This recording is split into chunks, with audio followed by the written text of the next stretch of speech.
E aí, pessoal, tudo certo? Hoje eu venho aqui pra recomendar uma série que, pô, eu acho que veio de 2013 e que foi a primeira série de herói que eu assisti e que eu realmente achei maravilhosa. Estou falando aqui de Demolidor, né? Quando lançou lá em 2013 Demolidor, a primeira temporada, se eu não me engano é 2013, eu lembro que foi, pô, todas as coreografias das lutas, tudo que envolvia a mística do personagem e, pô, as histórias do Demolidor são muito importantes, né, dentro da cronologia dos quadrinhos da Marvel, porque, pô, contou com grandes arcos e grandes quadrinistas, inclusive Frank Miller desenhou o Demolidor e desenhou também, desenhou não, roteirizou Demolidor, a Queda de Murdoch, e roteirizou várias outras coisas imprescindíveis assim nas histórias de quadrinhos, como Batman Cavaleiro das Trevas, Batman 1. Então é um grande mestre assim de dar toda essa parte humana e sombria pro personagem, para personagens que por muitas décadas foram personagens infantis, né? E o Demolidor, as três primeiras temporadas foram incríveis, assim. São muito, no mínimo muito boas, assim. São grandes temporadas e que veio muito como um contraponto pra mim, porque eu acompanhava séries de herói na época e estava muito habituado a ver coisas, assistir séries da CW. E quando você fala de séries da CW, você tá falando de Arrow, tá falando de Flash e Lendas do Amanhã e etc. Que, por mais que sejam séries que foram longevas, são séries, no meu entendimento, muito para um público assim muito infantil ou pré-adolescente. E quando a gente conversava sobre séries de heróis, porra, você tinha uma geração um pouquinho mais antiga que tinha visto Smallville. E Smallville é uma coisa muito assim, nessa pegada da CW, né? E quando você conversava com o pessoal mais antigo ainda, aí você tinha aquelas séries dos anos 60, 70 dos super-heróis da DC, né? Então tinha Mulher Maravilha, Hulk. E aí você pegar mais antigo ainda, tem séries do Superman da década de 30, tipo. E sempre foram séries assim, né? Óbvio, essas séries da década de 30 do Superman era uma série que passava no cinema, né? Não na TV. Ainda não existia esse formato de séries televisivas. Mas você pega todas essas séries televisivas, elas tinham um grande apelo infanto-juvenil, né? E aí quando o Demolidor chega, eu posso estar falando muita merda aqui. Mas quando o Demolidor chega, eu acho que pra TV, né?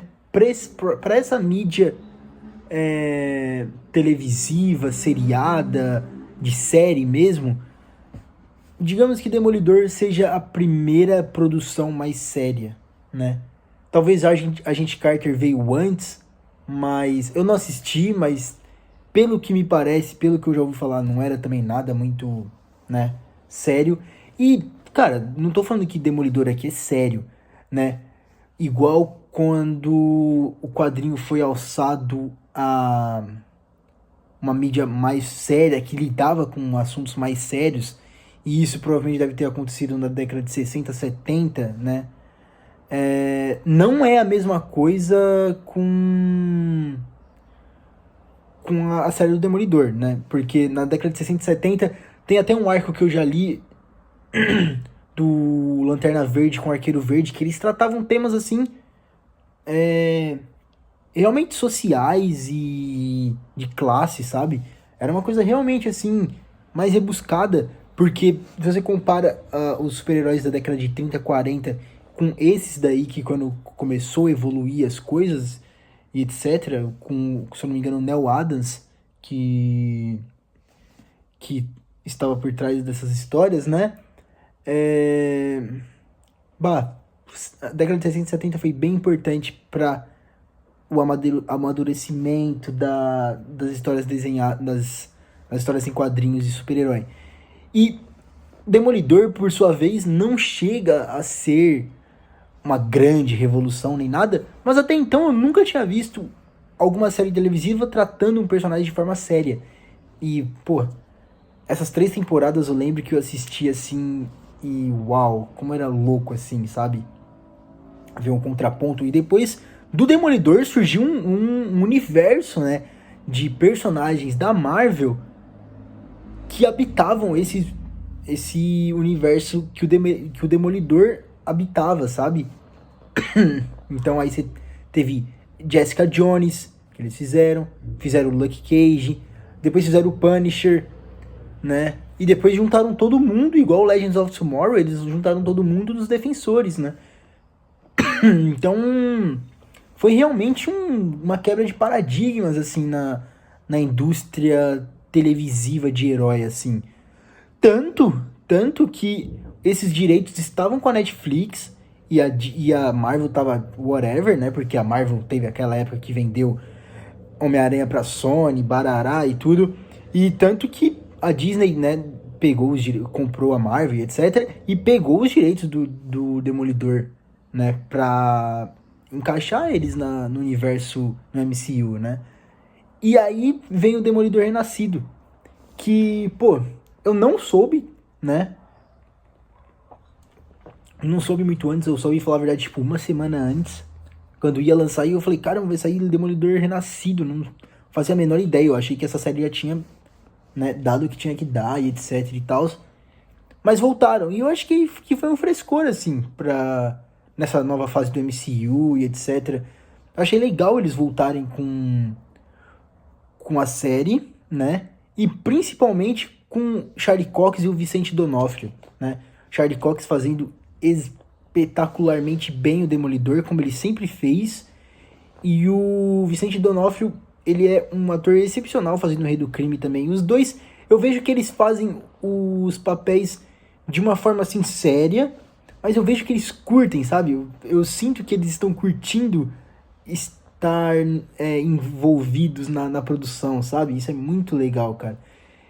Eu senti no primeiro episódio, né? Eu falei, nossa, essa série vai ser um desastre, meu Deus do céu. E aí eu acabei com todas as minhas expectativas. Só que a partir do segundo, terceiro, quarto, a série vai só subindo, chegando num final excelente no nono episódio, né? Um final que dá muito pano pra manga pra segunda temporada, que quando já foi lançado a primeira, todo mundo já sabia que ia vir a segunda, né? Já foi um pacote já que a Disney mostrou, apresentou pro público, né? Então todo mundo sabia que ia ter a primeira e segunda temporada. Isso foi bom, porque daí eu não fui com expectativa de se concluir a primeira temporada. Acho que eles foram justos com os fãs. E toda as coreografias de lutas, todo o enredo, as atuações, aqueles cortes como se fosse um documentário antigo, aquele clima de Nova York dos anos 70, sabe? Você sente o clima da Nova York do Demolidor, ela é um clima de uma Nova York tipo Duro de Matar, sabe? Ela tem aquele clima meio sombrio, daquela Nova York meio sombria, lógico, porque o Rei do Crime está por trás dessa Nova York, né? Ele é o prefeito agora dessa Nova York. Então, você sente um clima sombrio e aí eles fazem questão de falar com as pessoas nas ruas, né? E é bem legal do jeito que eles constroem. Eu achei muito interessante a série. Assim, não é nada se comparado com séries, né, de verdade, que estão aí, etc e tal. Bah, eu não acho nada de uou. Mas coloca essas séries no meio dos heróis mesmo, né? Que é o que eu avalio. Se eu tô assistindo uma coisa de herói, eu avalio como uma coisa de herói, não como uma obra que deve ser uau, né? Então, mas coloca o Demolidor na seara das séries de heróis, dentro do universo da Marvel, né? E toda a mitologia dos heróis que é tão vasta e rica. E, cara, você tem uma ótima série, uma ótima temporada extremamente legal, divertida de se assistir, leve, com vários insights legais. Vimos os personagens antigos que há tanto não víamos, né? É... Lembro de eu adolescente assistindo. Adolescente não. Eu com 18, 19 anos assistindo as primeiras temporadas de Demolidor. E aí, depois de tanto tempo assistir de novo, cara, é tão legal. Então, eu acho uma baita recomendação. Até pra quem não assistiu as 3 primeiras temporadas. Claro, você assistiu as 3 primeiras temporadas, é óbvio que vai ser muito mais legal. Mas... até pra quem não assistiu essas temporadas, Demolidor Renascido serve como uma grande porta de entrada para esse universo tão legal que a Marvel tem, né? Com esses heróis urbanos. E, cara, no mais, assistam Demolidor e aí leiam os quadrinhos também, né? Principalmente A Queda de Murdoch, que é um quadrinho excepcional. É isso. Abraços e tchau.